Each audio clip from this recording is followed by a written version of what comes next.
no bench is ordinary if it's one of your favourite benches. But this is a special one. Have a look what's on the other side.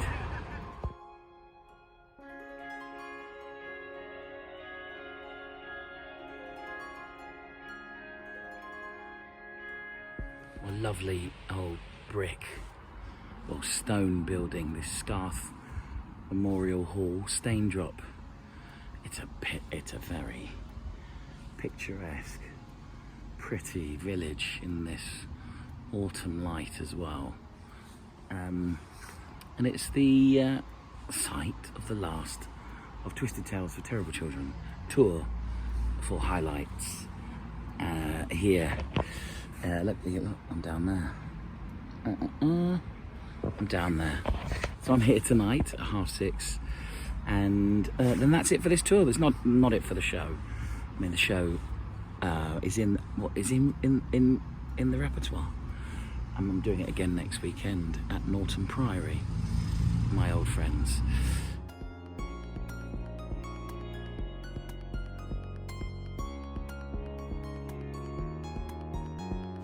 Right. So, last performance, last night, and this is Amanda. Amanda, you work with Highlights and others, I'm presuming. What do you do, Amanda? So I work with the lovely people at Highlights to let as many people as possible know about what Highlights do, and also to support the venues, to sell tickets and promote performers just such as yourself. Such as me. So the interesting thing, of course, is these are small venues, very rural. Some of these venues, of course, the first part of the tour was were in the bigger towns of Northumberland. How have you found? What do you need from performers and shows? What helps you get the message across to the audiences? Well, just to be as active as possible on their social medias, to put as much information as possible about what you do, and to be as exciting and entertaining as possible. What do you think people respond to? What are the shows or types of shows that you've hardly had to sell? What type of things kind of like do promoters and their audiences really enjoy? I think stories are really interesting, whether that's theatre companies who bring stories about rural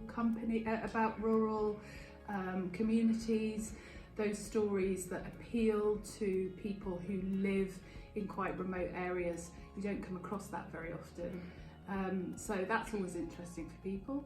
Music is a huge thing.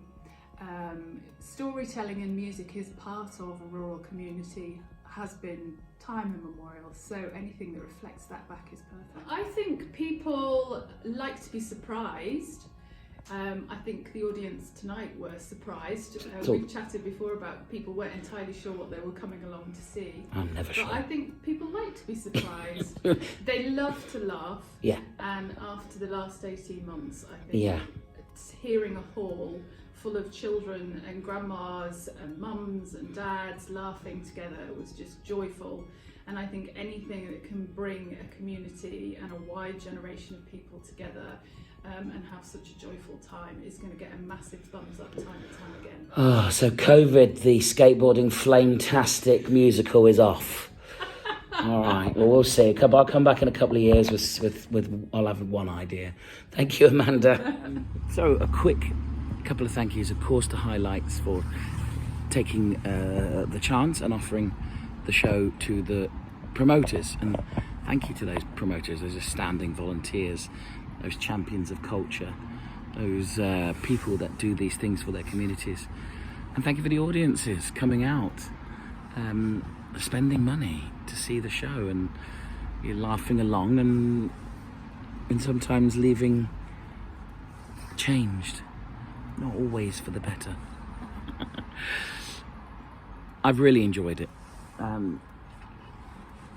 A good few performances, more schools community engagement workshops than you can shake a stick at. Obvious usual tour antics, several televisions thrown out of windows, all that kind of thing. A lot of coffee consumed and a lot of fun was had. looking forward to going home, but it's half term as I record this. As I go home, I've got I'm very lucky to say I've got a lot of days ahead of me with more stories to tell. Thank you for getting this far.